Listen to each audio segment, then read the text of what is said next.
Салам балдар. Бүгүн силер менен этиш сөздөрдү өтөбүз. Этиш. Кыймыл аракетти билдирүүчү этиш сөздөр. Кана дептерибизди алабыз.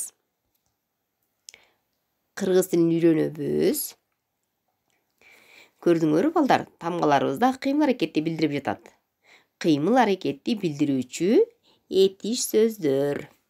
Анда мен айта баштаймын, жаза баштагыла. Басуу, басуу. Силерге дана болуш үчүн, түшүнүктүү болуш үчүн орусчасында жазып койдум. Басуу. Саюу, саюу. Кесүү, кесүү. Казуу, казуу. Тытуу, тытуу, тытуу. Бөлүү, бөлүү, бөлүү. Кулоо, кулоо, кулоо. Туруу, ордунан туруу, туруу.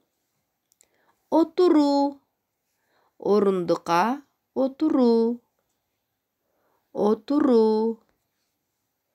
Келүү, бир жактан келүү. Басуу. Көрдүңөр балдар, бир топ сөздөрдү үйрөндүңөр. Лайк басканды унутпагыла. Мен силер менен болдум. Бүт ушул сабактарымды жүктөп койгом. Максуда Тургунбаева десеңер, менин жүктөгөн сабактарым менен кабардар болосуңар. Бул төмөндөгү номерим.